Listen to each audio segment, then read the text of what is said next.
Ao som de Jamie Clark, Delaney, cantando a música do Socceroos para a Copa do Mundo de 2010, está começando mais um Australianão. Seja muito bem-vindo ao nosso podcast sobre o futebol australiano. Eu sou Eduardo Vieira e hoje vamos falar sobre as seleções nacionais da Austrália. Pois é, sobre o Socceroos e sobre as Matildas, seleção masculina, seleção feminina. Tem muita coisa para a gente conversar. Vamos falar sobre os feitos, as conquistas, até onde chegaram Socceroos e Matildas, os grandes jogadores e grandes jogadoras também das seleções, as curiosidades, de onde vêm esses nomes aí, Socceroos, Matildas, enfim, a gente vai falar muito sobre isso. Tem participação especial, inclusive, de um australiano falando em português, né? Nosso querido Tommy C, lá do More Than a Game, um podcast sobre o futebol australiano em inglês, né? Original daqui da Austrália. Então a gente convidou o Tommy, que por um acaso fala português, foi uma descoberta muito legal, e ele mandou um áudio pra gente também falando um pouco sobre o Socceroos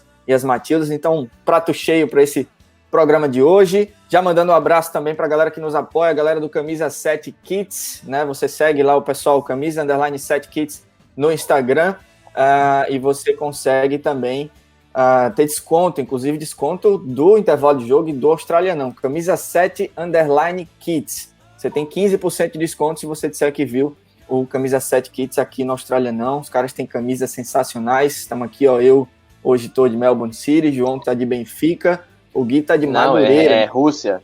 Madureira. Nossa, que caguei agora. Né? Jorge Jesus, ouça. Jorge Jesus agora está 5. Rússia. Mas enfim, Camisa 7 _Kits, eles têm da Rússia, tem do Benfica, tem de tudo lá. Dá uma olhada. É um perigo lá, essa loja, é um perigo. É um perigo, quem gosta. Vai gastar seu dinheiro inteiro. Entregam para todo o Brasil, entregam para toda a Austrália também. Muito legal. Inclusive, hoje, nesse momento que estamos gravando, está sendo lançado alguns uniformes aqui do futebol australiano. Melbourne City vai lançar de uma forma, uma ideia sensacional do marketing aí do Melbourne City, que eles pediram para os torcedores enviarem fotos, e eles vão usar as fotos dos torcedores para colocar a camisa e divulgar online. Então foi muito legal. O Western Sydney vai lançar também. Algumas camisas vão ser vazadas pelo FIFA 21. Foi muito legal de ver também, porque os caras não lançaram ainda, mas o FIFA 21 já está para sair, então algumas camisas devem ser vazadas por lá. Newcastle Jets já lançou, Melbourne Victory lançou uns pedaços, então Camisa 7 Kits também está de olho nisso. Vocês já viram, já estão vendo, já ouviram aí a voz dessa minha rapaziada que está por aqui. Eu vou começar por ele, que faltou no programa passado. Sentimos sua falta, Guilherme Doff. Inclusive, tem multa, viu? O intervalo de jogo tem uma multa para quem falta, tem que pagar uma grade de cerveja. No nosso caso aqui, pode ser algumas pints em um desses pubs aí que vão reabrir daqui a pouco em Melbourne, beleza? Graças a Deus, finalmente boas notícias. Agora, eu queria falar para vocês que acho que ninguém sentiu mais falta do que eu, assim, porque assistir o programa que vocês fizeram com o Cássio foi sensacional. Eu tinha comentado que seria interessante ouvir ele falar mais da experiência geral de morar aqui na Austrália, e foi incrível, assim, mas felizmente não pude participar e agora tô feliz de estar de volta, depois de bastante tempo aí, para discutir muitas coisas, acho, inéditas sobre a seleção da Austrália em português. Pois é, difícil mesmo a gente achar algo em português sobre o Socceroos, sobre as Matildas. Então estamos preparando material aí, viu, galera, para vocês aí que estão ouvindo no futuro, Austrália, Copa América, né, vai participar. Lembra do Australianão, do intervalo de jogo, né, não, Rodrigão? Velho, não, porra, tá cada vez melhor aí o nosso bate-papo. O último foi muito da hora mesmo. Gui fez falta, como você falou, e ele também sentiu falta, mas, porra, agora o time tá completo aí, vamos para mais um. João, de camisa da Rússia, agora sim. Certo? Isso. Bom dia, é muito prazeroso sempre falar sobre futebol australiano. O assunto de hoje particularmente me interessa muito. Gosto muito de falar estudar sobre seleções e tudo mais, e como se relaciona com a história, e é isso aí, vamos aí. Pois é, vocês ouviram no começo aí o som do Jamie Clark Delaney, que foi uma música para a Copa do Mundo 2010. Vocês curtiram a música, não? Ou meio, médio? Foi o que vocês acharam? Eu sou do samba, né, Edu? Aí é complicado, né? Nem precisa falar mais nada, já é. Somos. Mas essa música, ela não... acho que por motivos óbvios até de popularidade, ela não estourou no país. Não foi, né? né? Aquele esperado, mas eu gostei da música, é uma pegada meio Foo Fighters ali, um negócio meio um rockzinho legal, mas não rolou tanto quanto a Waltzing Matilda, que a gente vai falar ao longo do programa aqui para explicar o nome, né, o significado dos nomes das Matildas. Mas já começando aqui o nosso assunto, antes de qualquer coisa, eu queria saber de vocês qual a primeira lembrança que vocês têm quando vocês pensam no Socceroos e nas Matildas, quando vocês pensam na seleção australiana como um todo. Rodrigo, você que é um pouco mais, como é que eu posso dizer, experiente que nós, apesar de ter a mesma idade que Guilherme Doff, mas você é um pouco mais experiente, então, o que é que você lembra quando você pensa na seleção australiana? Qual a primeira lembrança, qual a primeira coisa que vem na sua cabeça? Cara, a primeira é quando eles tiraram o Uruguai e se classificaram para a Copa. Eu, assim, sempre tive vontade, na época nem imaginava que um dia eu viria morar na Austrália e tudo mais, né? Então, poxa, você via a Austrália como, sei lá, falando chulamente, né? Mas o país do surf, um país mais mente aberta e tudo mais, e não muito assim, futebol, sabe, soccer, né? Vamos dizer assim. E o Uruguai com uma história assim fantástica dentro do futebol, né? No começo, principalmente, mas mais recentemente com grandes jogadores. E os caras foram lá e tiraram eles, né? E aí até recentemente fiquei sabendo da questão das catimbas e tudo mais, o que fez isso se tornar mais interessante ainda. Então, acredito que a minha primeira lembrança do futebol soccer da Austrália foi nesse acontecimento aí. E achei legal, achei bem interessante, até porque rola uma certa rivalidade lá na América do Sul, então, pô, Uruguai fora, fiquem aí em casa assistindo nós, né? E foi o que aconteceu. Mas me lembro bem disso e, cara, foi quando eu comecei a meio que prestar atenção e perceber que existia futebol de qualidade por aqui. E aí, consequentemente, jogando videogame, essas coisas, descobrindo que tinham jogadores, né? O Kiel, o próprio Viduca, esses caras jogando na Europa, entendeu? Guilherme, você, qual a sua primeira lembrança aí da seleção australiana? É interessante essa pergunta, né? Porque geralmente quando a gente fala em primeira lembrança, são coisas que a gente teve contato na infância, né?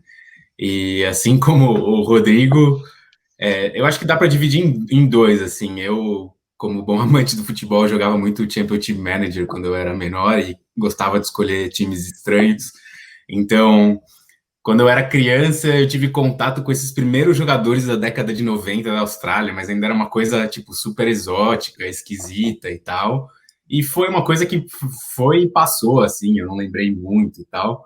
Mas depois, nessa época que a gente vai falar bastante, né, 2005, 2006, além desse momento que o Rodrigão citou, eu lembro especificamente do jogo da Copa contra a Itália, né, se não me engano, que foi um jogo que, pô, assim, para mim foi a chegada da Austrália no grande centro mundial, assim, porque eles endureceram bastante o jogo, foi na prorrogação, se não me engano, que teve o gol da vitória do Del Piero, da Itália, um jogo que a Austrália endureceu e eu não esperava, assim, então eu falei, bom, acho que foi o primeiro momento que eu tive contato com uma seleção que eu falei, cara, será que essa seleção vai crescer, vai ser alguma coisa?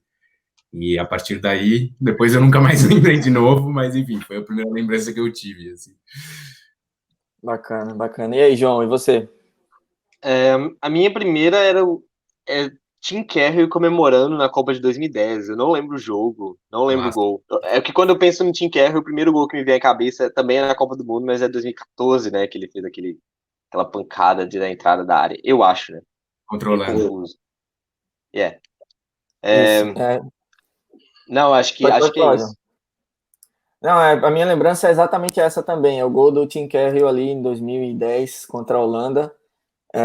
Só uma correção, deu um Google aqui, viu, Gui? Foi o gol foi do Francesco Totti, pelo que eu tô vendo aqui. Da Itália contra a Austrália. Isso, em 2006. Mas sim, foi um jogo que a Austrália endureceu para a Itália e foi nas oitavas de final e foi a melhor campanha da Austrália em Copas do Mundo. Mas a minha lembrança mais forte que vem é justamente esse gol do Kerry. Para mim é um dos gols mais bonitos da história das Copas. Na verdade, acho que foi no Brasil, inclusive, foi 2014 contra a Holanda. 2014, isso mesmo. Acho que ele fez gol nas duas, né? Ele jogou 3 Copas e ele fez gol na 2010 e Sim, 2014. sim. É o maior artilheiro da história das seleções, inclusive. Né? Só para acrescentar, eu moro com um australiano aqui, ele já me contou uma história sobre 2006 tipo, da decepção dele no jogo contra a Itália, né? Que ele falou que ele foi ali na Federation Square, tava lotado de gente, e que ele viu uma reunião de pessoas, assim, que ele nunca viu em outro esporte, sabe? E aí, como foi decepcionante, porque realmente a Austrália jogou, assim, como um gigante, como um experiente frente à futura campeã Itália, e, assim, e aquela decepção para todo mundo, né, que perderam no aperto. Boa. Realmente imagino como foi. A gente viu alguns documentários, algumas coisas sobre o futebol aqui e os anos que eles batem na trave, né, na tentativa de classificação, a classificação histórica para a Copa de 2006. A gente vai falar um pouquinho mais disso. Antes da gente iniciar a discussão sobre o Socceroos, deixa eu já chamar o Tommy C, lá do More Than a Game, com a participação dele muito legal sobre a visão dele, né? É legal a gente colocar um australiano falando sobre a seleção australiana, masculina e feminina. Então vamos ouvir o Tommy C do More Than a Game. Oi, gente, tudo bem? Meu nome é Tommy e sou australiano. Eu tenho um podcast de futebol também, chamado More Than a Game, o Mais Que um Jogo. Sou australiano, então meu português não é perfeito, mas acho que eu posso falar hoje de as seleções australiano, o time masculino e o time feminino. O time masculino é Socceroos, tipo Kangaroo, são de posição 41 no mundo agora. Não é ótimo, tipo Brasil, mas são de um dos 4 ou 5 maiores times da Ásia. Não temos muitos jogadores nos maiores ligas do mundo agora. Só agora temos acho, nos maiores 5 ligas da Europa. Matty Ryan de Brighton, na Inglaterra. A Socceroos estavam para jogar na Copa América nesse ano, mas o coronavírus já chegou e a competição não vai acontecer esse ano. Eu espero que a Socceroos vai jogar de novo na Copa América, mas acho que não vai acontecer por uns anos mais. O Socceroos não é muito forte, não temos muitos jogadores bons, mas os Socceroos são um dos maiores times da Ásia, então é muito bom para jogar na Copa de Ásia. Muito bom porque sempre temos uma oportunidade de ganhar essa Copa. O time feminino é muito maior. Por exemplo, as Matildas são de posição 7º do mundo, e a seleção brasileira são de posição 8 no mundo. Então, por uma vez no futebol, a Austrália é maior do Brasil. A seleção australiana, as Matildas, eles são muito bons agora. Temos muitos bons jogadores jogando na Inglaterra, Estados Unidos e França. E temos um muito bom time agora. Austrália e Nova Zelândia vai ter a Copa do Mundo feminino no ano 2023. E seria muito bom para futebol, para homens e mulheres na Austrália e Nova Zelândia, especialmente para mulheres também. Eu não posso esperar para assistir às Matildas, talvez ganhando a Copa do Mundo na Austrália, seria muito bom. Talvez você já sabe uma jogadora muito famosa da Austrália, ela joga para Chelsea na Inglaterra. Ela é Sam Kerr, ela é muito famosa aqui e no mundo também. Ela é muito bom atacante e faz muito gol e todo mundo ama ela aqui. Acho que ela é a jogador masculino ou feminino mais famoso na Austrália agora. Então, eu espero que você gostou o que eu disse sobre futebol e as seleções australianas. Desculpe por meu português, mas eu espero que você gostou. Não esqueça de seguir Mais Que Um Jogo, ou More Than a Game, no Twitter e Facebook para mais bate-papo de futebol. Obrigado.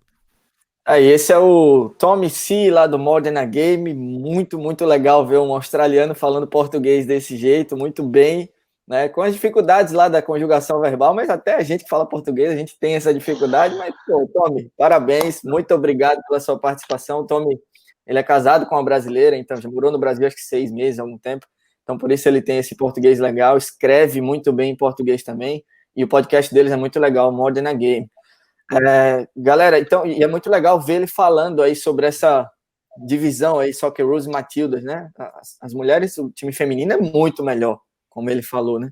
E o nome da Sam Kerr, que eu falava Sam Kerr, até ouvir o Tommy, né, pronunciando o nome dela direitinho, dizendo que é a maior jogadora do momento, né, entre homens e mulheres, é uma mulher. Então a Sam Kerr é craque realmente. Alguma coisa a pontuar sobre essa fala do Tommy aí, vocês têm, sobre as observações dele sobre o Socceroos e as Matildas? Cara, eu acho que isso reflete um pouco da popularidade que o próprio futebol masculino tem aqui, entendeu? Eles têm esportes aí muito populares, né? Como a gente já comentou, né? O próprio futebol australiano, o rugby, o próprio cricket também. Mas essa falta de qualidade que você percebe até no tom dele, nós não temos um time muito forte, nós não temos jogadores não temos jogadores muito bons, tem um jogando nas principais ligas, e é no Brighton, inclusive. Isso reflete aí na popularidade. Eu acho que é uma questão também, além de toda a questão burocrática por trás, tem essa questão da qualidade, né? Mas eu acho que um se une ao outro, né? Se tivesse uma questão burocrática um pouco mais organizada, um pouco mais clara, poderia gerar um interesse maior da população, dos jogadores em geral. A estrutura em si também não favorece qualquer jogador para jogar o futebol, como a gente conversou lá com o Cássio, a questão do financeiro, né? O jogador tem que pagar para jogar no time de NPL, etc. Mas eu acho que isso daí reflete, como eu falei, na popularidade do próprio esporte aqui na Austrália. Sim, com certeza. Já sobre o Socceroos, fazer um resuminho rápido aqui, né? O apelido Socceroos foi criado pelo jornalista Tony Horsted, eu acho que se pronuncia dessa forma, em 1967, numa excursão que a seleção fez para o Vietnã, durante a Guerra do Vietnã. Então ele, né, teve um estalo e juntou o soccer com os cangurus, né, que alguns podem achar meio bobo, né, Guilherme Doff? Esse apelido, Socceroos. Comentário próprio, hein? Mas muito legal, eu acho muito legalzinho, cara. Não tinha outro nome. Inclusive, eles têm essa cultura aqui, a seleção de rugby, se não me engano, são os Wallabies, né? Wallabies. Outras seleções de cricket e de outros esportes também têm apelidos sempre relacionados a animais ou alguma coisa específica do país. Eles dão apelido para tudo aqui, pelo menos relacionado ao esporte. Os Socceroos tiveram 5 participações em Copas do Mundo, 74, 2006, 2010, 2014 e 2018. A melhor participação foi em 2006, eliminado nas oitavas pela Itália por 1-0. Naquele ano, inclusive enfrentou o Brasil na fase de grupos, perdeu por 2-0 com gols de Adriano e Fred. Fazia parte da Confederação da Oceania até 2006, depois disso passou a ser integrada à Confederação Asiática. Foi vice da Copa das Confederações em 97, perdeu por 6-0 para o Brasil, 3 gols de Romário, 3 gols de Ronaldo. Eu tenho uma vaga lembrança desse jogo, cara. Eu tinha 5 anos de idade, mas eu acho que eu lembro dessa seleção brasileira. O uniforme era fantástico. Eu acho que, se não me engano, essa foi a única competição que o Romário e o Ronaldo jogaram juntos, cara. Eu lembro que é uma coisa meio histórica para o Brasil, assim, porque por vários momentos se tinha essa expectativa disso acontecer e não acontecia. E aí, nesse campeonato que, enfim, né, pra gente é um pouco menos importante, aconteceu, e aí tá aí o resultado, né, assim. Eu lembro daquele uniforme da seleção de 97, de jogar com ela acho que algum joguinho de PlayStation 1, sabe? Que era revolução naquele momento, era um gráfico fantástico perto do Nintendo. Então era uma seleção realmente muito, muito boa. Em 98, infelizmente, não teve Romário e Ronaldo. E logo depois, em 2001, foi terceiro lugar, a Austrália vencendo o Brasil por 1-0, numa seleção de Emerson Leão. Essa era outra meio louca, né? Que era uma seleção que foi muito contestada e a Austrália foi lá e venceu por 1-0. A Austrália já no início da Golden Generation, que a gente vai falar um pouco também. Foram campeões da Ásia em 2015, venceu a Coreia do Sul, do Som, né? Na final, disputada aqui na Austrália. Antes foi vice em 2011, perdendo a final para o Japão. Antes disso, teve 4 títulos da Oceania, 80, 96, 2000, 2004. Aliás, essa sequência, 96, 2000, 2004, foi justamente, né, o que meio que motivou ali a saída da Austrália da Confederação Asiática, na verdade, da Oceania para a Ásia, e também por conta de algumas goleadas que aconteceram, inclusive a maior goleada da história do futebol nacional, 31-0 sobre a Samoa Americana. O Archie Thompson, né, você lembra? Fez 13 gols, o Archie Thompson. Acho que até hoje é o recorde mundial de um atleta que fez mais gols em uma partida internacional. Só para passar rapidinho, o Thompson fez 13, com Butsiani fez 3, David Slit fez 8, Aurélio Vidmar fez 2 gols, Tony Popovic fez 2, Simon Colosimo fez 2 e o Fausto Deamit fez 1 gol. Um golzinho só, né? 31-0 na Samoa Americana, e depois disso eles foram para em 2001, e aí em 2006 eles foram para a Confederação Asiática. Bom, um resuminho aí da história do Socceroos, e eu acho que o ponto principal aí como é que eu posso dizer, da virada da história foi justamente a classificação para a Copa do Mundo de 2006, né, João? Inclusive tem um documentário muito legal que a gente chegou a citar no nosso primeiro episódio, que é o November 16, e tem outros mini documentários, né, relacionados a essa classificação também em 2006, que foi algo que realmente mudou o patamar do futebol aqui na Austrália, né, João? Se você procurar November 16, 2005 no Google, vai aparecer vários conteúdos sobre esse dia especificamente. Como você falou, a Austrália vinha de 4 títulos seguidos pela Oceania, e aí ela ia para a fase final das qualificatórias, porque a Oceania ela tinha 0 ou 1 vaga para a Copa do Mundo. E aí teve, em 93, perdeu para a Argentina de Maradona, ficou fora de 94. Maradona. Em 97, empatou com o Irã, 3-3 no agregado, se não me engano, e ficou de fora por sobre esse jogo, fora de casa. Sobre esse jogo do Irã, não sei se vocês viram, tem uma história maluca, eles estavam vencendo o jogo e um cara invadiu o campo e rasgou a rede do Irã, não é isso? Sim. Teve uma coisa assim mesmo. Desculpa, João. Tem um comentário do técnico do Irã falando, cara, basicamente a gente venceu muito cagado, a gente empatou esse jogo muito cagado, não foi nada merecido, tipo, ninguém acreditou no que aconteceu, assim. Ele chega a falar que a Austrália que merecia, na verdade, né? Em 2001, aí pega o Uruguai pela primeira vez. O Uruguai era o 5º da Conmebol, né? E a Austrália ganha aqui em terreno australiano por 1-0 e perde para o Uruguai por 3-0 lá no Centenário. E esse jogo já foi cercado de polêmicas extracampo aqui.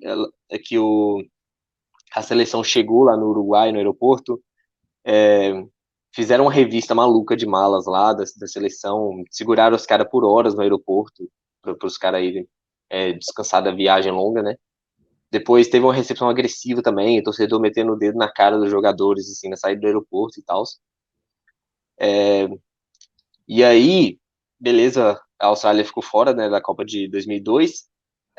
E aí vamos para 16 de novembro de 2005, o histórico dia para o futebol australiano, que a geração de ouro pegou o Uruguai de novo, mas dessa vez conseguiu classificar.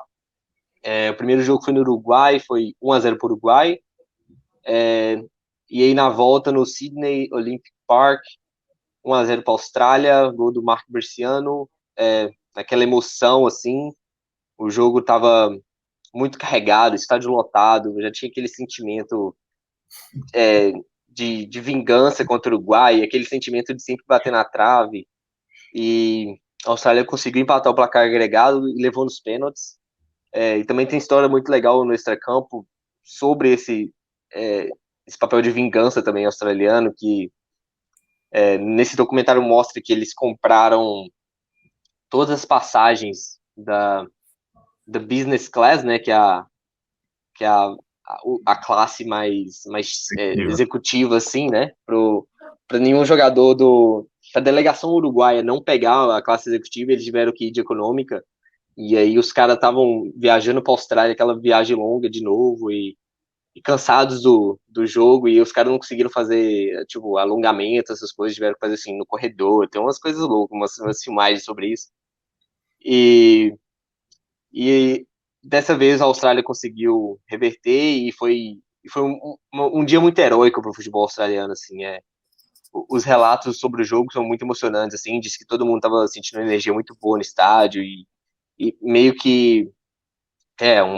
a seleção, a geração de ouro comprometida em trazer a Austrália de volta para a Copa do Mundo, né?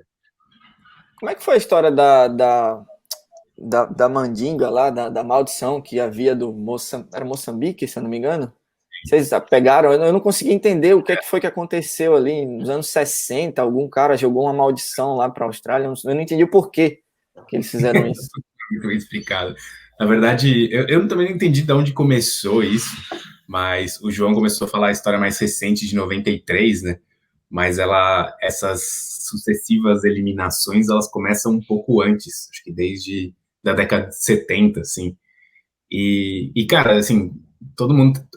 Eu acho que corintiano sempre tende a achar que as histórias são sempre parecidas com coisas de corintiano, mas me lembrou muito o jejum do Corinthians na Libertadores, assim, porque você vê, assim, em 74, se não me engano, nas eliminatórias de 74, a Austrália jogou com o Uruguai também, e cara, deu uma história meio absurda, assim, o jogador do Uruguai deu um soco no queixo de um atacante australiano, que o cara nunca mais jogou bola, assim.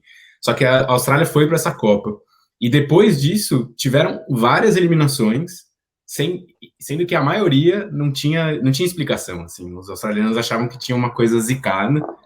E sobre essa questão do feitiço que você comentou, em 2005, um australiano vai para lá, para esse lugar, que eu não lembro qual que é, mas eu lembro que é na África, e, sei lá, jogam sangue de galinha na cara dele, porque ele falou, cara, não dá. Ele buscou um antídoto, né? Um antídoto para mandinga. A mandinga foi feita em 69, se eu não me engano, lá contra a Austrália, por algum motivo. Não tem nenhuma chance de não classificar essa vez, assim, e funcionou, né? Não sei se foi por causa do feitiço ou não, funcionou. E essa seleção que classificou a Austrália ali ficou conhecida como Golden Generation, foi uma geração ali que ficou entre 2005 e 2011. Vou citar alguns nomes aqui, Rodrigo, você provavelmente deve lembrar bem. Harry Kewell, Mark Viduka, Tim Cahill, Mark Schwarzer, o goleirão que pegou um pênalti fantástico nessa classificação contra o Uruguai. Mark Bresciano, que fez o gol. Lucas Neal, lateral muito bom. Craig Moore, um lateral esquerdo também muito bom. Tony Popovic, que era um zagueirão sérvio, croata, eu acho. Croata australiano, né? Com aquela cara de mafioso eslavo lá, daquelas bandas lá também. Scott Chipperfield, Vince Grella, Stan Lazaridis, John Aloisi, Joseph Skoko, são jogadores que jogaram em times de futebol médio a grande, ali grande eu acho que só Harry Kewell, que jogou no Liverpool, Viduka teve no Newcastle ali, o Tim Cahill é ídolo no Everton, mas você lembra dessa geração, Rodrigo? Tinha bons nomes, né? Às vezes era bom ver também jogar e aparecer, né? Claro, hoje quando se fala de futebol aqui na Austrália, se fala desses nomes aí, né? E a gente viu aquele jogo que o jogador fez 4 gols e acabou ganhando. Você lembra que eu mandei o link no grupo? O Viduka, foi o Viduka, né? Contra o Liverpool. Viduka, foi Newcastle e Liverpool. Aliás, Leeds e Liverpool, isso. Leeds e Liverpool. E o Kewell, cara, eu me lembro muito bem dele. Aliás, eu torci para ele como nunca, porque ele jogou no Mundial lá contra o São Paulo e porra, o São Paulo acabou levando esse daí, mas, pô, eu tava torcendo para eles demais. E aí, assim, como foi, assim, na verdade, eu lembro do 31-0, mas eu falei que a minha primeira lembrança foi o jogo do Uruguai. E aí, depois disso, você começa a prestar atenção. Esses jogadores, assim, acabam se tornando memórias mais presentes, porque foi quando você, sabe, você começa a jogar mais videogame, ou você começa a jogar mais Championship Manager, Football Manager, essas coisas. Então, esses jogadores viram peças interessantes aí, entendeu? Então, me lembro muito bem de todos esses, mas principalmente do Kiewel e do Viduca, que meteu as 4 caixas para ganhar. E, aliás, não foram só gol de colocar para dentro, foi 4 pinturas, né? Que ele fez e ganhou do Liverpool. E poucos jogadores, acho que na história do futebol, principalmente da IPL, conseguiram um feito desse porte, sabe? Ganhar de um clube grande, numa liga que ele evidência, esse outro clube é evidência, fazendo 4 gols, né? Pô, absurdo. O último tava impedido, mas tudo bem, né? Não tinha VAR na época, não. O João ficou, esse último gol, você imagina o que é que o VAR ia fazer? O VAR ia cometer o crime de não deixar o Viduca fazer 4 gols. Sou contra. VAR, por isso que eu sou contra. Ainda bem que não existia VAR naquela época, era o V-Bomber, era o Viduca, foi em 2000 esse jogo, né? 4-3 sobre o Liverpool, foi maravilhoso mesmo.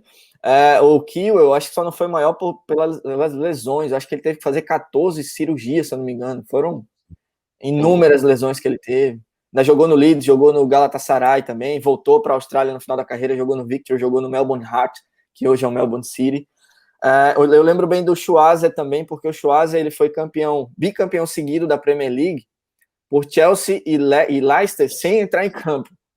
Ele era aquele goleirão, tiozão, reserva, sabe, de 41 anos. Ele, inclusive, foi o goleiro mais velho a jogar pelo Chelsea, na história do Chelsea, mas ele não jogou na Premier League, nem pelo Chelsea, nem pelo Leicester, e ele foi campeão seguido ali com Chelsea e Leicester, o Schwarzer, mas foi um bom goleiro, né? Teve uma história muito boa no Fulham. Ele cumprindo o papel de ajudar na briga, né? O terceiro goleiro ali, o goleiro reserva, ele tá ali para isso. É um cara do grupo, né? Um cara que ajuda, experiência para conversar. O Rodrigo sabe disso também, no vestiário é bom ter um cara desse, né, Rodrigo? Para ajudar. Goleiro. Deixa eu comentar uma coisa, importante para esse documentário, eu acho que assim não dá para comentar todas as coisas que acontecem, porque precisa ver, é sensacional, assim, tem todas as nuances que o documentário mostra são incríveis, mas é importante falar da presença do Gus Hiddink, o técnico que classificou a Austrália. Tem depoimentos de todos os jogadores falando como a presença dele ajudou muito a levar a Austrália para esse novo nível que eles precisavam. E nas pequenas coisas, assim, em forçar o Viduca a emagrecer, ele que teve a ideia desse negócio de buscar as passagens aéreas, porque australiano nunca teria essa ideia, né? Eles são super corretos.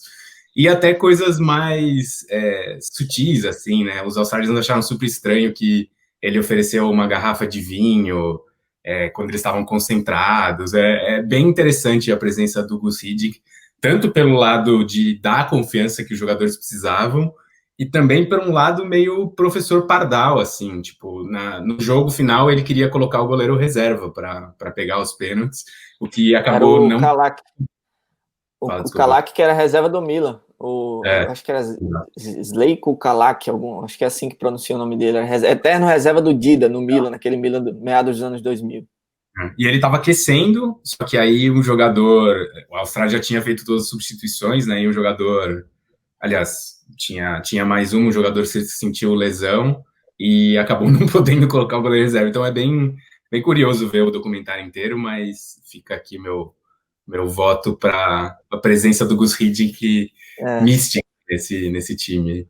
Ele coloca o Kiewel no banco, inclusive, no começo do jogo, e todo mundo fica, meu Deus, o que é que você tá fazendo? Você tá colocando o melhor jogador no banco. E aí, acho que no primeiro tempo ainda, ele tira o Tony Popovic, porque o Tony dá uma cotovelada no jogador, escapa de ser expulso, o Tony sai puto, bufando, e o Kiewel entra e muda o jogo, né? O gol, inclusive, é um chute errado dele, que cai no pé do Bresciano, e o Bresciano coloca para dentro. Bem observado a presença do Gus Hiddink e essa questão de, assistam um documentário que vocês vão entender o quanto representou para a Austrália. Não tem legenda em inglês, né? A gente pode deixar o link do YouTube e tal. Eu não achei nada com outra coisa, só assim, só em inglês mesmo. Talvez e é muito legal mesmo. A própria ferramenta do YouTube lá de legendinha, talvez. De captions. Isso. Não é 100% correta, mas ajuda, né? Pra entender. Mas é muito legal esse jogo, parece que tudo dá certo, né?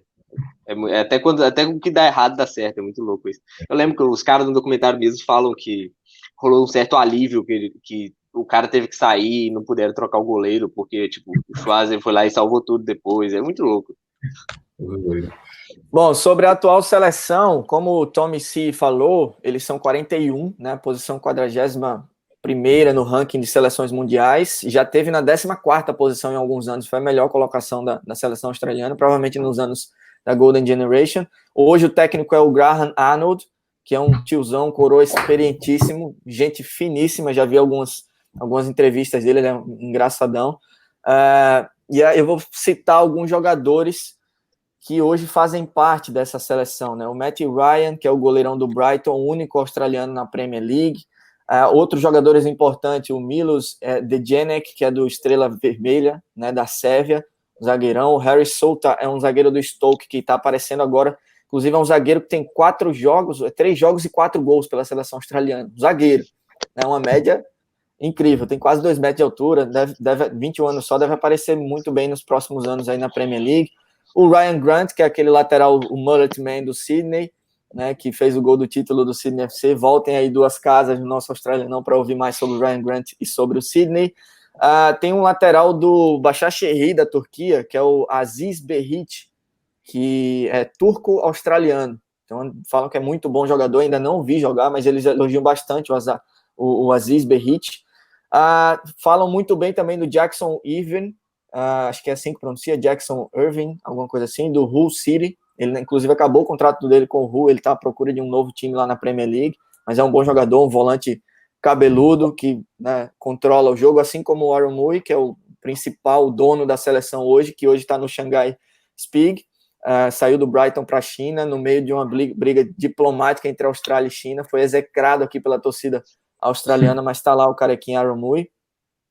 E lá na frente tem o Adam Taggart, que é do Suwon, da Coreia do Sul, que fez um hat-trick semana passada, inclusive, pela Coreia do Sul, é um ótimo jogador, além de um que tem uma história muito legal, que é o Aure Mabil, que joga no Midtjylland, da Noruega, Dinamarca, agora estou na dúvida de qual dos 2 países, mas o Mabil, ele é de família refugiada da África, não vou lembrar o país exato agora, mas chegou à Austrália, né, por volta dos 12, 13 anos de idade, e é um desses exemplos aí de refugiados que, enfim, de talentos, né, entre os refugiados, que a gente pode ter de pincelar se a gente der espaço, se a gente der uma chance de vida para essas pessoas, se os países como a Austrália faz muito isso. Tem o Thomas Deng também, um zagueiro que é outro refugiado. Tem vários jogadores que vieram de refugiado na Austrália. Faz lembrar Alphonso Davies, né, o do Bayern, que também é refugiado e foi morar no Canadá e a história dele é bem parecida mesmo, do Aure Mabil. Procurem saber um pouco sobre esse atacante, que é um dos principais jogadores da seleção australiana hoje. O último jogo foi em novembro de 2019 contra a Jordânia, venceu por 1-0, está em primeiro no grupo B das eliminatórias da Copa do Mundo, com o Kuwait, Jordânia, Nepal e a China Taipei, 4 jogos, 4 vitórias. E vai jogar a Copa América, né? Seria esse ano, mas vai ser ano que vem. Está no grupo com Uruguai, Paraguai, Bolívia, Argentina e Chile. Tá marcado aí para o dia 11 de junho, né, de 2021. Vamos ver se vai acontecer, vai ser legal de ver a Austrália na Copa América também. É como a gente falou nos outros episódios, de ver os times australianos jogando a Copa da Ásia, na verdade a Champions da Ásia. Vai ser legal ver a Austrália jogando a Copa América, para ter uma ideia do nível, né, que está essa seleção australiana hoje também. Né? Sim. E interessante ver o reencontro, né, contra o Uruguai também. Já tá mais um, né? Até criando um confronto histórico, né? Bacana, se rolar mesmo. Tá exatamente no grupo com o Uruguai, Paraguai, Bolívia, Argentina e Chile, né? A competição que vai ser entre Colômbia e Argentina, eles estão no grupo que vai jogar na Argentina. Rodrigo, você falou, acho que alguns episódios atrás, você comentou sobre o Aaron Moy, o carequinha, né? Um volante, bom jogador, acho que é o principal dono do Socceroos hoje, né? 30 anos de idade, experiente. Hoje tanto como tecnicamente, né, jogando, eu acho que ele tem a qualidade, ele comanda o meio, ele é um cara, assim, com uma certa experiência na Europa e tudo mais, como em termos de mídia, né, por ter né, jogado também na Premier League, mas essa questão que você levantou aí, dele ter migrado para a China, para o futebol chinês, bem no meio de uma confusão como, assim, histórica, cultural entre China e Austrália. E aí, assim, se torna até uma cena de filme, né? Aí a Austrália vai lá, joga a Copa América, ele vai meio como, sabe, um carrasco, vai um cara não muito benquisto, e aí faz chover, e aí ele volta a ser amado, idolatrado pela torcida australiana. Então, eu tô torcendo para essa novela ter um final feliz. Mas hoje é ele, né? E alguns nomes, como você citou aí, algumas promessas, o zagueiro, o atacante, que ainda tem muito a fazer para se tornarem figuras marcantes. Mas hoje é o Aaron Mui, sem dúvidas, o principal jogador da seleção da Austrália. Tem dois caras que podem surgir para o futuro aí. Um é o Daniel Arzani, que é um jogador que... Os dois pertencem ao Manchester City, na verdade. O Daniel Arzani, que tem 21 anos, está emprestado ao FC Utrecht da Holanda. Estava quase 2 anos sem jogar por conta de ligamento. Voltou a jogar agora, tem muito potencial. E o outro é um cara chamado Alex Robertson, que está na base do City. Só que esse cara, ele pode jogar por 4 seleções. Isso é a Austrália, meus queridos. O pai e o avô dele são australianos, jogaram pela seleção australiana, inclusive. A mãe dele é peruana. Ele tem descendência ainda inglesa e escocesa. Então, ele pode jogar pela Austrália, pelo Peru, pela Inglaterra e pela Escócia. As 4 seleções estão tentando arrastar o moleque. 16 anos ele tem, é um volante de muita qualidade no City. O Guardiola já falou sobre ele em algumas entrevistas, inclusive. Ele já jogou pela seleção de base da Inglaterra, mas estava para ser convocado para a Sub-17 australiana até a pandemia, quando a pandemia veio e parou o mundo. Escolhia qual, Edu? Qual eu escolheria entre Austrália, Inglaterra, Peru e Escócia? Cara, eu acho que vai demorar um pouco para ele definir, porque ele ainda é garoto, então acho que ele pode, quando na base, você pode experimentar um pouco de cada um ali, né, ver o que é que se identifica mais, mas tem muito do contexto. É parecido com a história do filho do Cássio, né, do Bernardo. Austrália e Brasil. O Cássio falou, ele é brasileiro, mas se ele tiver uma chance um dia na seleção brasileira, ele não vai negar. Mas a realidade hoje é essa, né? Sobre esse ponto. Eu estava pensando quando você estava falando, porque, poxa, com certeza todo mundo fala, não, Inglaterra, com certeza. Mas a Inglaterra é muito competitivo, né, cara? Então você tem que meio que ponderar tudo. Sobre esse ponto, bom, 2 coisas. O Arzani, acho que ele foi o jogador mais novo da última Copa, se não me engano. Mas sobre esses processos de naturalização, a FIFA tá ficando cada vez mais restritiva, né? Então, já tiveram alguns casos, e os grandes países, né, nesse caso a Inglaterra, mas a Espanha já fez isso, eles estão começando a convocar jogadores que podem atuar por várias seleções muito cedo, para meio que bloquear o jogador para jogar por aquela seleção. Se não me engano, esse processo de você, nas categorias de base, jogar por várias seleções, assim, tá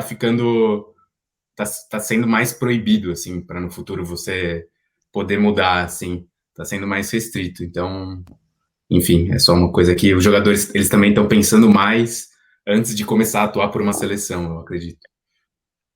Isso acontece, inclusive, com vários jogadores da própria seleção australiana, porque, como a gente já falou em outros programas, a Austrália é formada por imigrantes.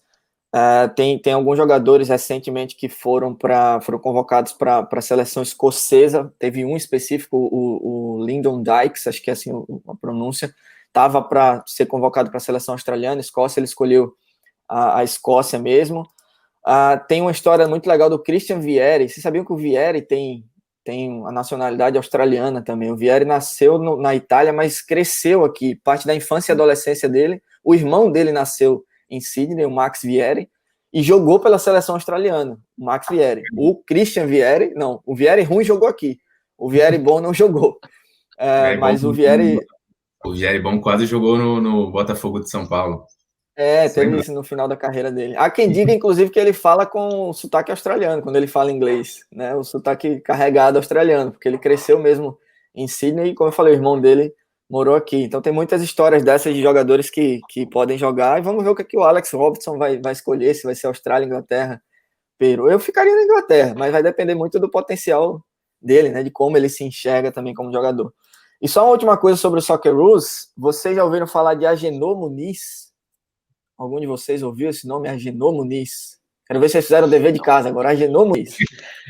Ele é o único brasileiro a ter jogado pela seleção australiana, em 75, de 75 a 78, né, no início da mandinga lá, que a Austrália não conseguia classificar para as Copas do Mundo. O Agenor Muniz nasceu em 49, jogou pelo Vasco, em outros times pequenos lá do Brasil, até que veio para a Austrália para o início da National Soccer League, lá nos anos 70, e foi convocado para o Socceroos, e tem essa marca ali, né? Inclusive na época de Johnny Warren, que é o principal nome, a gente não pode deixar de falar do Socceroos sem falar do Johnny Warren, né? O Guilherme até comentou ontem, ele é o cara que dá o nome ao prêmio de melhor jogador da A-League, e é visto como um deus do futebol aqui na Austrália, né, Gui?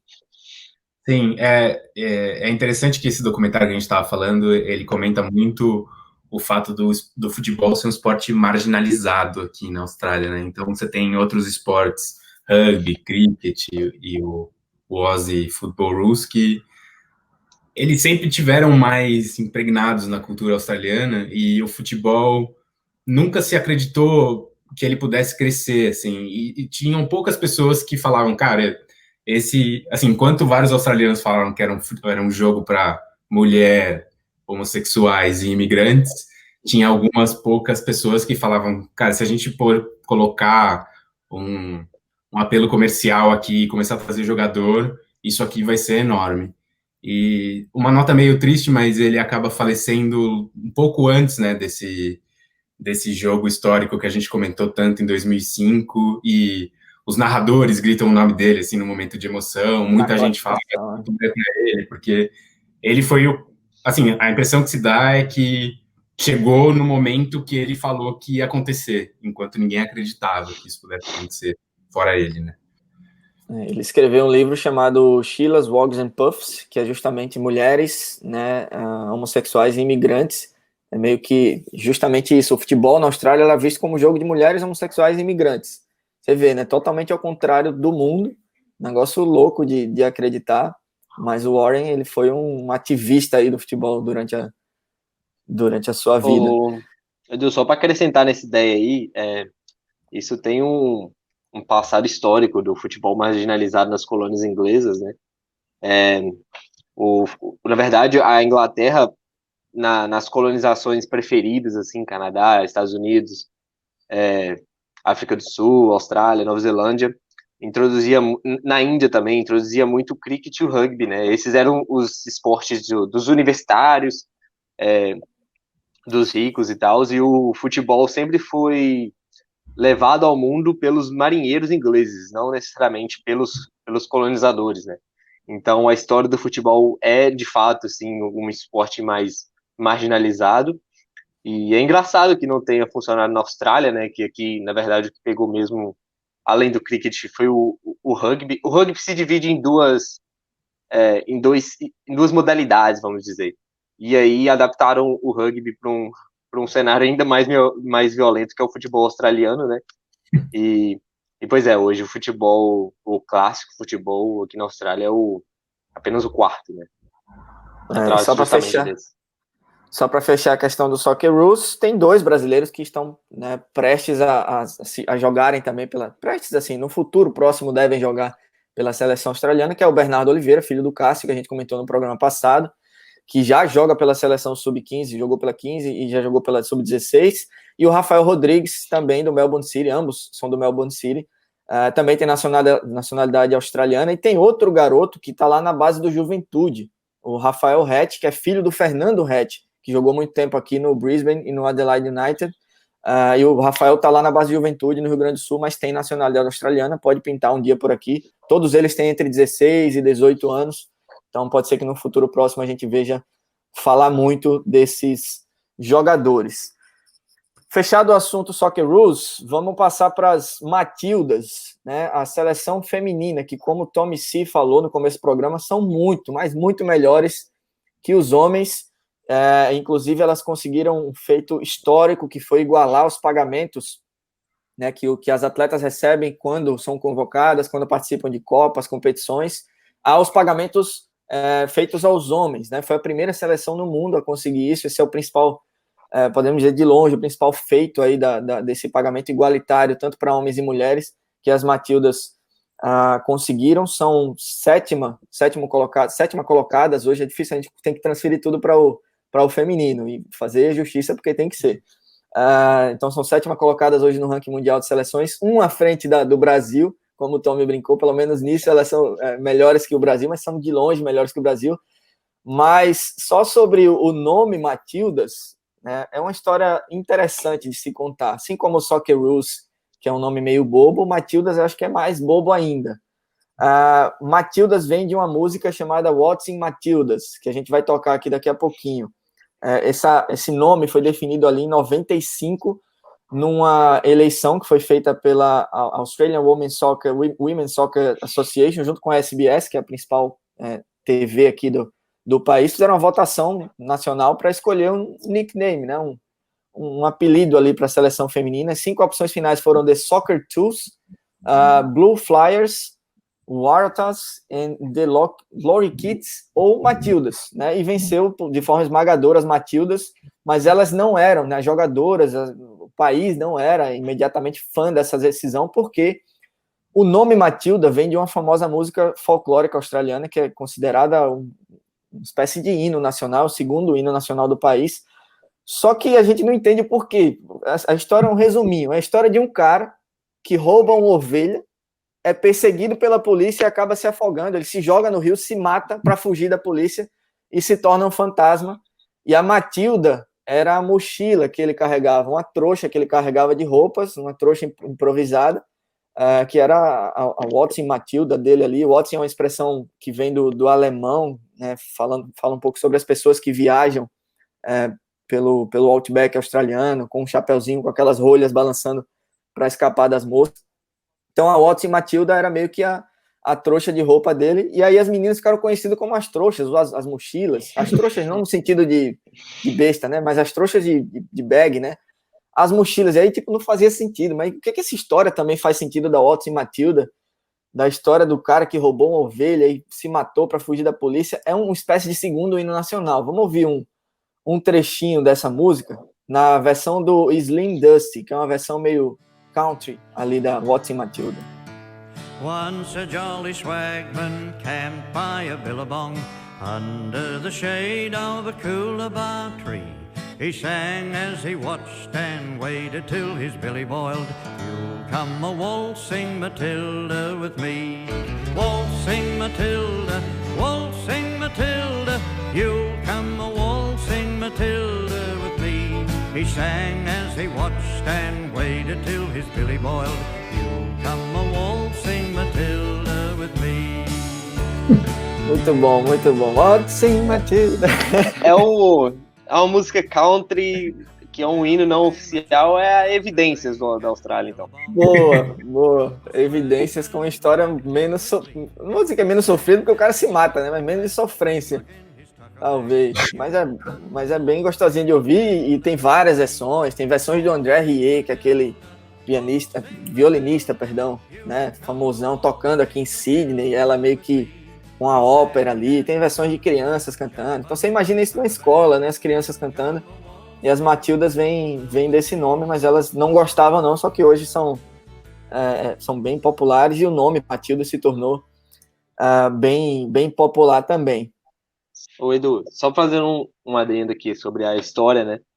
Eu fiz o dever de casa, tava dando uma olhada sobre a música e a história em geral. Eu acho que é meio com referência, não uma referência literal, né? Uma referência mais histórica mesmo.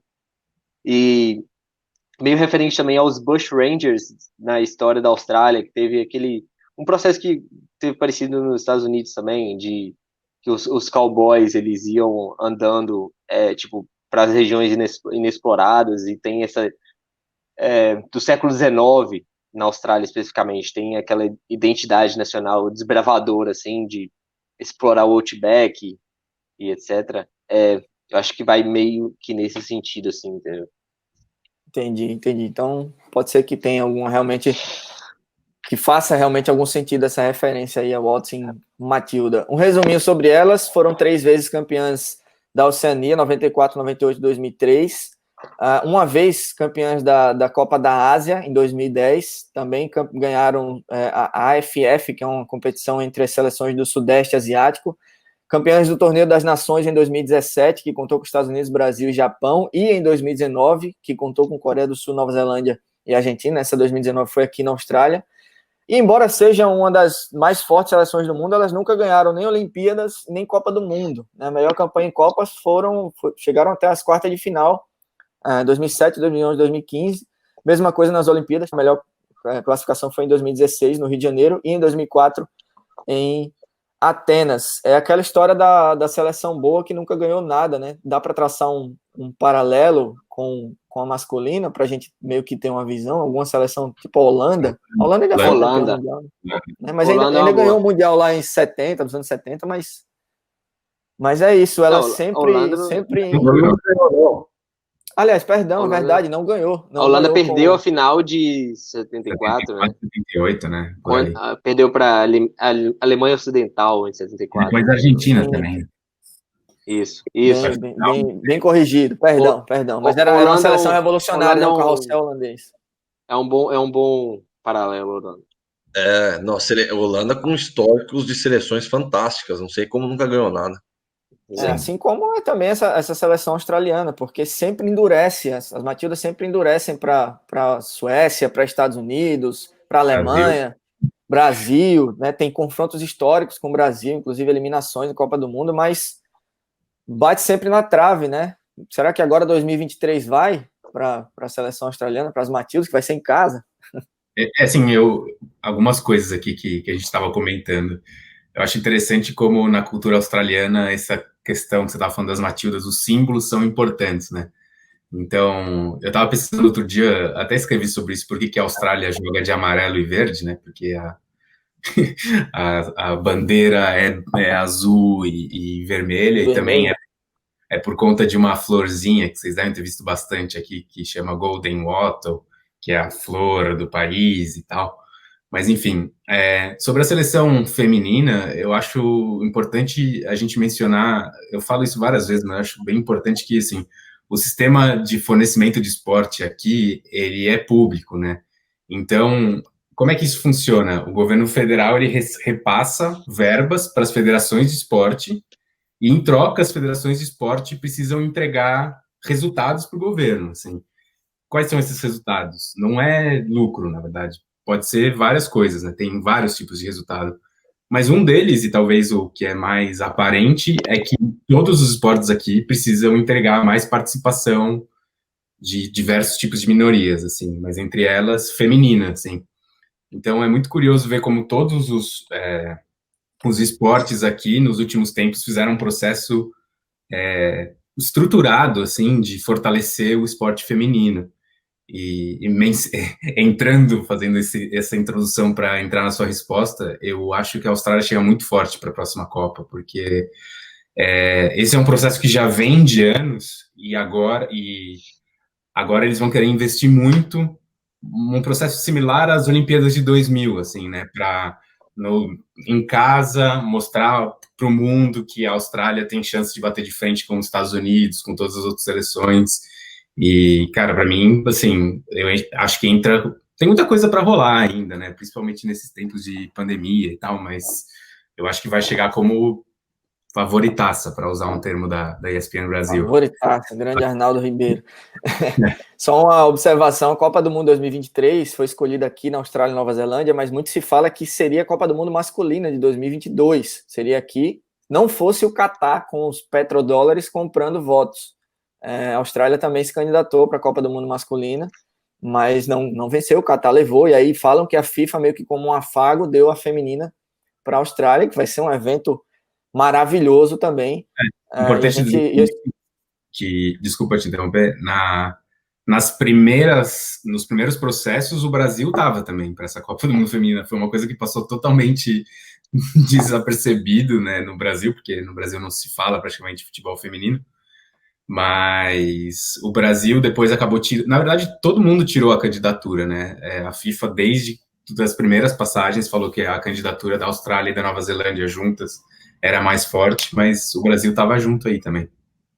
né? E já tem estrutura praticamente pronta, vamos reformar alguns estádios, né? Estrutura de cidades para receber um grande evento como esse, a Austrália tem fácil, fácil. Rodrigo, você que morou nos Estados Unidos, jogou por lá, inclusive a seleção australiana, as Matildas, acabaram de anunciar o Tony Gustafsson, que é um sueco, para ser o novo treinador, foi auxiliar da seleção americana, da Pia, que hoje é treinadora da seleção brasileira, esqueci o Julie alguma coisa, que é a atual técnica da seleção americana, quando foram também campeãs mundiais, bicampeãs mundiais, o Tony Gustafsson era o auxiliar delas, e foi anunciado como treinador das Matildas. Então é mais um exemplo do investimento deles aí. É um cara que tem uma história interessante no futebol feminino e vai ter um desafio de comandar de frente uma seleção feminina como a Austrália para a Copa do Mundo 2023. O que eu quero saber de você, Rodrigo, é o seguinte: assim como nos Estados Unidos, como você esteve por lá, o futebol feminino é mais forte do que o masculino. Você consegue entender o porquê? O Gui falou um pouco dos investimentos, mas o que é que acontece, né, para as mulheres terem esse desenvolvimento maior do que os homens? E a minha pergunta, obviamente, não é uma lamentação, longe disso. Eu acho maravilhoso e quero o futebol feminino cada vez mais na mídia. É só realmente uma observação de entender o porquê é tudo ao contrário do mundo, né? Porque no mundo a gente vê seleções masculinas mais fortes, ou na maioria dos países com maior desempenho, como o Brasil, como outras seleções, mas a gente vê os Estados Unidos, Suécia, com seleções femininas mais fortes do que a masculina. Você consegue entender o porquê e traçar um paralelo aí com os Estados Unidos? E a Austrália, claro, também, com a seleção feminina mais forte que a masculina. Excluindo a Suécia, eu acho que nos Estados Unidos e aqui rola, né, o preconceito com o esporte, tanto que historicamente era o esporte de mulheres homossexuais e etc. Então, assim, nos Estados Unidos também tem isso. Então, teoricamente,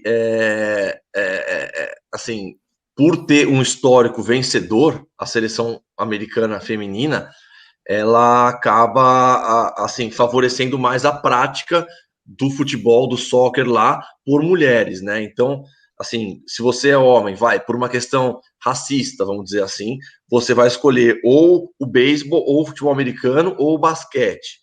E aí, eventualmente, você acaba pingando para o soccer, entendeu? Mas esses são os principais esportes lá.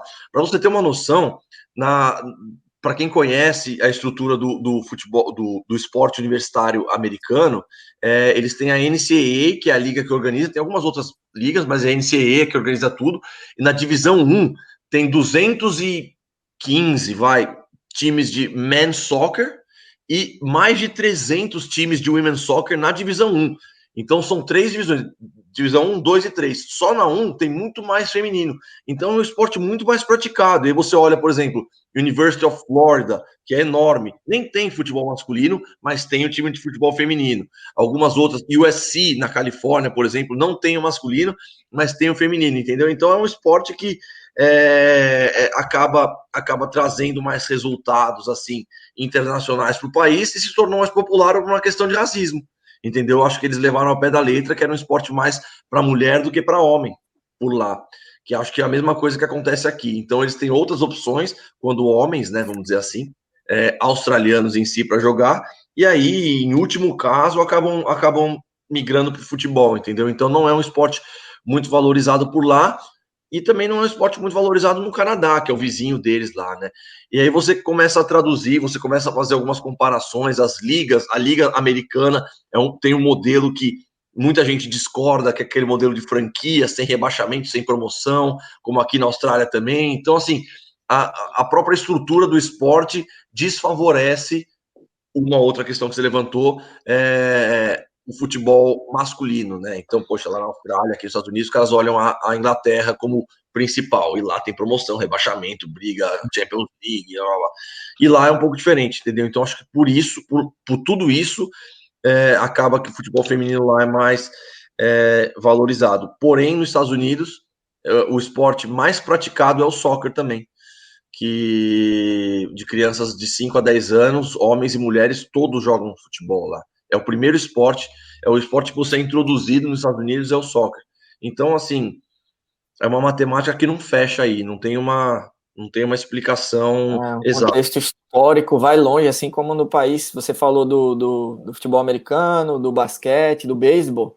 Aqui a gente tem o que o João citou, o cricket, a EFL, que é o futebol australiano mesmo, e o próprio rugby, né, que são os ditos esportes de homem, né, historicamente tinha essa questão, e aí as meninas vão para sobram aí no futebol. Culturas preconceituosas parecidas nesse aspecto, entendeu? Sim, eu tive a oportunidade de apitar jogos escolares aqui, e o nível dos jogos escolares, a diferença é absurda do futebol masculino para o feminino. Aqui, o feminino, as meninas são muito mais inteligentes, taticamente você vê um jogo um pouco mais organizado, isso quando eu falo de um jogo um pouco mais sério, de escolas que levam mais a sério, é muito mais legal você apitar, no meu caso, quando estava apitando, jogos femininos do que masculinos. Tinha jogadores que eu olhava assim, eu tentava memorizar, porque eu sabia que ia ver elas um dia jogando numa seleção australiana, meninas que tomavam conta do jogo, e era incrível ver isso. É mais ou menos isso que você falou também, né, João, que a gente comentou do cricket, do rugby, da EFL, né? Não, eu acho que entra demais esse negócio do gap, que tem os esportes mais ou menos exclusivamente masculinos, né? Pensando nos Estados Unidos, o futebol americano, eu pessoalmente nunca vi nada de futebol americano feminino, né? E aqui também o futebol australiano é quase exclusivamente feminino, acaba que deixa esse gap, né? E, claro, o fator histórico sempre conta também do futebol ser mais marginalizado, de preconceito contra as mulheres no esporte, então acaba que o futebol dá espaço para as mulheres fazerem sua história, e acho que a estrutura também faz muita diferença, e isso fica claro com os Estados Unidos e Austrália entre os melhores, além da Alemanha, é claro, né? A França também muito bem, Inglaterra muito bem, e o Brasil só tá ali entre os melhores do futebol feminino porque é futebol, porque a estrutura do Brasil entre masculino e feminino deve ser deve ser a maior entre as melhores seleções femininas de futebol, né? E como aqui tem essa estrutura para atender, que sempre dá espaço para as mulheres desde cedo, que os campeonatos têm pagamentos decentes e que acaba gerando engajamento para o público, tudo isso acaba favorecendo demais para o surgimento de novos atletas, né? A FFA, a Football Federation of Australia, acabou de anunciar um investimento de $1,5 milhão na estrutura de um CT exclusivo para as Matildas aqui em Melbourne, que vai ser em parceria com a La Trobe University, uma estrutura que já existe, né, Rodrigo? Acho que é em Bundoora. Você falou até semana passada com o Cássio sobre isso, se eu não me engano. Eles vão investir ainda mais nessa estrutura, vai ser exclusiva para as Matildas. A W League também está sempre crescendo, né? Que é onde tem o Melbourne City. Onde tem o Melbourne City, a estrutura da La Trobe University, verdade. Eles têm uma parceria, inclusive, com elas. Grandes jogadoras desse momento: Kathleen Ford, atacante do Arsenal, Emily Van Egmond, né, meia do West Ham, que inclusive é filha do Gary Van Egmond, que foi um jogador também no Socceroos, Ellie Carpenter, lateral do Lyon, Lydia Williams, goleira do Arsenal, a Steph Catley, zagueira do Arsenal, e a Harley Hazel, que é atacante do Everton. Você vê todas elas, eu falei da Premier League, que está investindo bastante também no futebol feminino, mas tem várias também no futebol americano, nos Estados Unidos e em outras partes do país. E a principal delas é a Sam Kerr, traduzindo correta, na verdade, pronunciando corretamente, Sam Kerr, é a Samantha Kerr, tem 27 anos, veja só, filha de indianos, o pai dela é um anglo-indiano e a mãe é indiana, nascida em Perth, tem 27 anos, está atualmente no Chelsea, e é simplesmente a maior atleta de futebol do país, entre homens e mulheres. Ela é craque com letras maiúsculas, provavelmente deve ganhar um título, inclusive, no futuro próximo, de melhor do mundo. Esteve entre as 10 melhores do ano passado, sempre está, isso do FIFA The Best, né, mas sempre está na eleição da France Football também citada entre as 10 melhores. Além de tudo, é um ativista das causas feministas e LGBT, e cracaça, né? A gente viu o Tommy falando aí algo a pontuar sobre a Sam Kerr. Vocês já viram ela jogar também? A última Copa Feminina, a Austrália caiu no grupo do Brasil, né? Então eu vi um pouco dos jogos. Cara, foram jogos bem interessantes, assim, bem movimentados. Aliás, um parênteses, essa última Copa Feminina eu achei o nível técnico muito, muito bom, assim, uma evolução muito grande da Copa anterior, assim, até me fez mudar um pouco a visão que eu tinha sobre futebol feminino em geral. E ela foi o nome que eu olhei para o jogo e falei, cara, eu não conhecia na época, né? essa jogadora é boa, assim, vale a pena ficar de olho.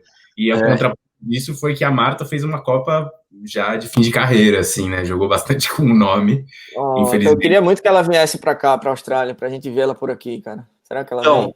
A Sam Kerr perdeu para a Marta. Quando a Marta ganhou o 6º prêmio de melhor jogadora do mundo, ela ganhou da Sam Kerr, inclusive.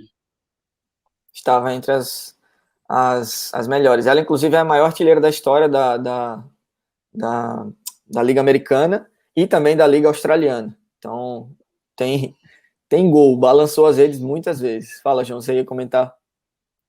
Não ia falar. Ah, tá. Eu tô só concordando. Tem um parênteses, assim, mas uma coisa que eu achei interessante, a gente teve recentemente o lançamento dos novos uniformes, né, da seleção, aliás, muito bonitos. E alô, camisa 7, estamos aguardando o lançamento aí da seleção do uniforme australiano.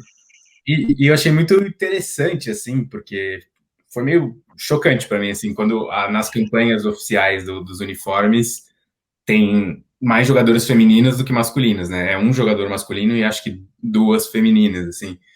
E é justo, né? No fim, é o que a gente está falando. É legal que seja assim. O esporte feminino no futebol tem mais representatividade aqui. Mas no Brasil seria uma coisa que a gente não está acostumado, né? E a gente nunca dá espaço para esse crescimento. A gente sempre critica, a gente fica falando que não tem investimento e nunca muda. E aqui já está meio que naturalizado que o nível técnico é até maior, elas são mais idolatradas e que bom, assim, né, ver isso na Mas a Nike deu uma cagada aí no lançamento, né, Gui? Não lançaram o segundo uniforme com modelos femininos para venda. Isso foi duramente criticado nas redes. Esse é um problema histórico no Brasil também, né? Os clubes brasileiros, eles recebem... assim, já é sabido que os clubes brasileiros não olham para o mercado feminino, assim. Então, as consumidoras femininas têm que ficar pedindo e os clubes respondem que não tem demanda, como se eles não fossem responsáveis por estimular essa demanda, ou como se eles soubessem que não existe essa demanda sem nunca ter lançado. Mas, sim, acho que foi uma gafe que aconteceu aqui, mas que teve uma pronta resposta da Nike, da Federação Australiana. Eles já rapidamente perceberam um erro e corrigiram para o futuro. Mas sinto uma evolução do futebol feminino no Brasil, pelo menos em termos de audiência e tal. Teve a final olímpica, né? Foi a final que o Brasil ganhou no Mineirão, nos pênaltis. Acho que não vou recordar agora, mas acho que não foi Olimpíadas. O Brasil ainda não ganhou Olimpíadas. Deve ter sido. Não, então não, acho que não foi final, mas deve ter. Foi.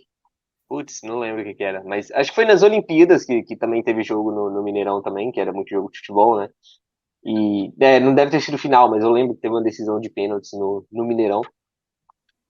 Mais recentemente teve a transmissão da Champions League feminina, né? Sim. Pela ESPN Brasil, se eu não me engano. Lyon ganhou de novo, né? Lyon ganhou acho que umas 4 seguidas. Então, tá melhor do que antes, pelo menos. Se tiver vamos ver nos próximos anos, a gente espera que o investimento seja feito. Fala, Gui. Não, só um comentário que, assim, demorou muito tempo para eu entender essa questão do investimento, assim, como ele se traduzia no nível técnico. Eu era meio turrão com isso, assim, fazendo meia-culpa. Eu sempre falava, mas qual a diferença, tal? E uma coisa que acho que traduz bem essa diferença, eu sempre critiquei o nível técnico das goleiras femininas. Eu sempre achei que as goleiras, elas estavam muito abaixo, assim, tinha muito frango, tinha muito... Não passava, tipo, credibilidade o nível técnico das goleiras. E uma vez eu vi uma entrevista da goleira reserva da seleção brasileira feminina, não vou lembrar o nome dela, que ela falou que não existe, até pouco tempo atrás, não existia treinamento específico para goleira no Brasil, assim.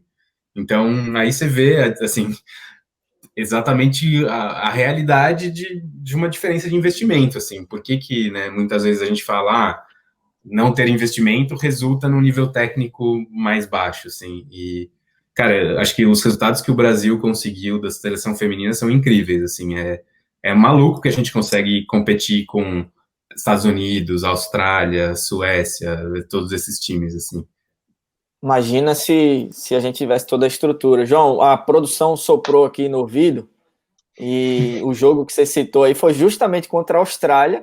Até uma correção, porque eu falei que a melhor campanha da Austrália nas Olimpíadas foi umas quartas de final, mas na verdade esse jogo foi semifinal. Então a Austrália chegou à semifinal perdeu para o Brasil por 7-6 nos pênaltis. O Brasil venceu por 7-6 nos pênaltis, foi no Mineirão e teve um público de 52.660 pessoas. Foi o maior público do ano no Mineirão em 2016, superando inclusive a marca do Atlético Mineiro na final do Mineiro entre Atlético e América, 47.928 pessoas. Teve 52 mil pessoas nesse jogo. Então, corrigida aí esses dados que a gente citou desse jogo histórico da seleção brasileira contra a Austrália. Inclusive, olha que legal, essa descoberta aqui no final do nosso programa.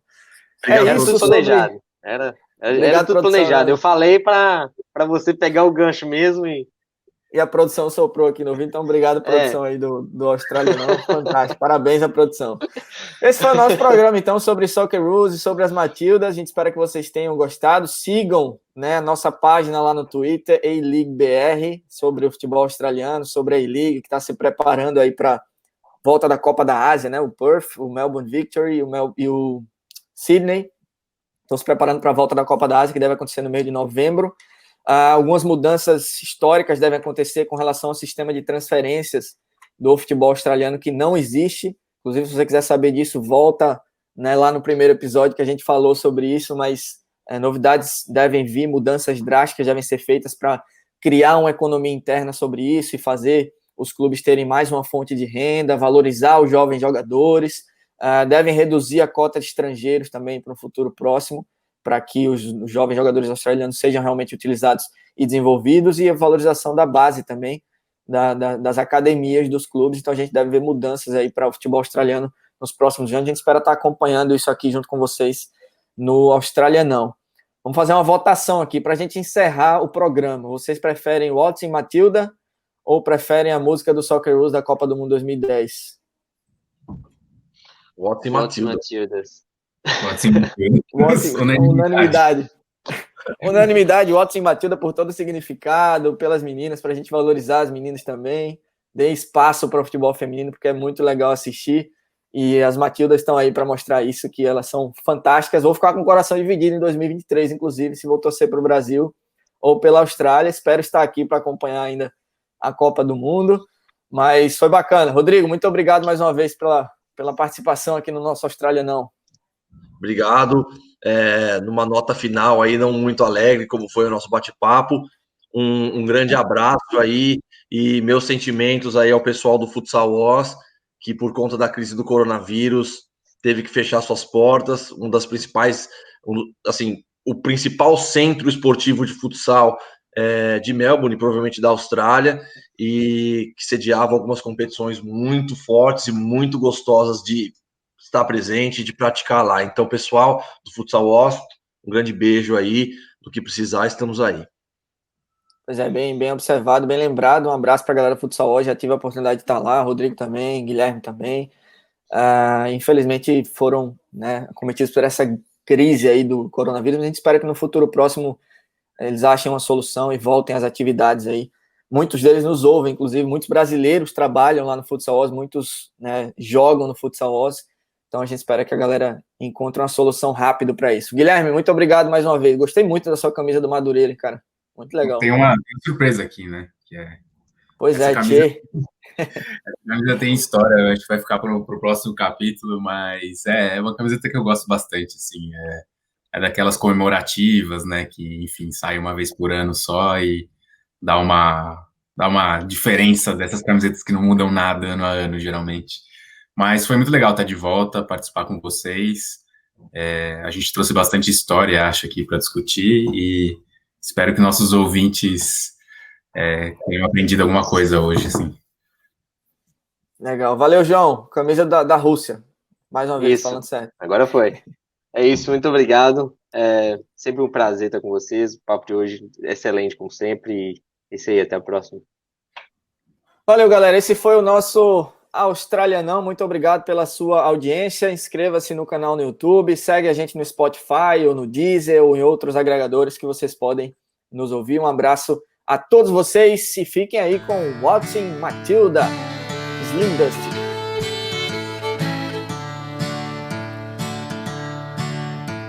Once a jolly swagman camped by a billabong under the shade of a coolabah tree. He sang as he watched and waited till his billy boiled. You'll come a waltzing Matilda with me. Waltzing Matilda, waltzing Matilda. You'll come a waltzing Matilda with me. He sang as he watched and waited till his billy boiled.